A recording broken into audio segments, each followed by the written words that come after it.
Balagram service സഹകരണ ബാങ്കിലെ LDF ഭരണസമിതി ബാങ്കിന് വലിയ നഷ്ടം വരുത്തിയ ശേഷം ഇതിന്റെ പാപഭാരം മുൻ UDF ഭരണസമിതിയുടെ മേൽ കെട്ടിയേൽപ്പിക്കുകയാണെന്ന് കോൺഗ്രസ് നേതാക്കൾ ആരോപിച്ചു.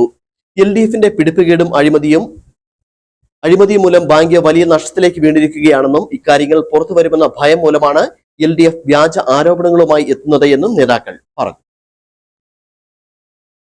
മുമ്പ് നബാർഡിൽ നിന്ന് കിട്ടിയ 6 കോടി രൂപയും കേരള ബാങ്കിൽ നിന്ന് 8 കോടി അനുവദിച്ചതിൽ ആദ്യ ഗഡുവായി ലഭ്യമായ 6 കോടി രൂപ അങ്ങനെ 12 കോടി രൂപ ഈ കാലയളവിൽ ബാങ്കിലേക്ക് വന്നു.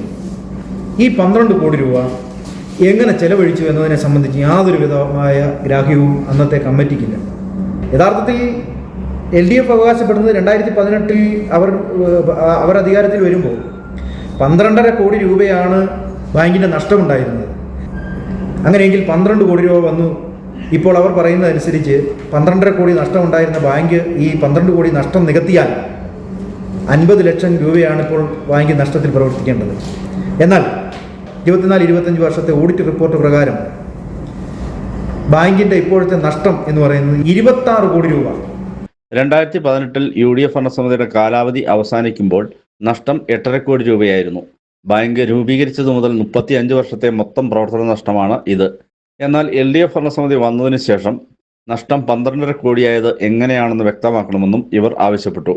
നഷ്ടം പരിഹരിക്കുന്നതിനായി 2020-25 കാലഘട്ടത്തിൽ നബാർഡിൽ നിന്നും കേരള ബാങ്കിൽ നിന്നും 6 കോടി രൂപ വീതം ലഭിച്ചിരുന്നു. ഇതുവഴി നഷ്ടം 50 ലക്ഷം മാത്രമായി ചുരുങ്ങേണ്ടതാണ്. ബാങ്കിന് ലഭിച്ച 12 കോടി രൂപ എവിടെയാണെന്ന് ഭരണസമിതി വ്യക്തമാക്കണം. കഴിഞ്ഞ വർഷത്തെ ഓഡിറ്റ് റിപ്പോർട്ട് പ്രകാരം പ്രവർത്തന നഷ്ടം ഇപ്പോൾ 26 കോടി രൂപയായി ഉയർന്നിട്ടുണ്ട്. UDF ഭരണസമിതി പിരിച്ചുവിടുമ്പോൾ കേരള ബാങ്കിൽ 1.5 കോടി രൂപയുടെ കരുതൽ നിക്ഷേപം ഉണ്ടായിരുന്നു. പിന്നീട് വന്ന LDF ഭരണസമിതി ഈ തുക പിൻവലിച്ചിട്ടുണ്ട്. ഇങ്ങനെ LDF ഭരണസമിതിയുടെ പിടിപ്പുകേടും അഴിമതിയും മൂലം ബാങ്ക് വലിയ നഷ്ടത്തിലാവുകയാണ് ഉണ്ടായത്.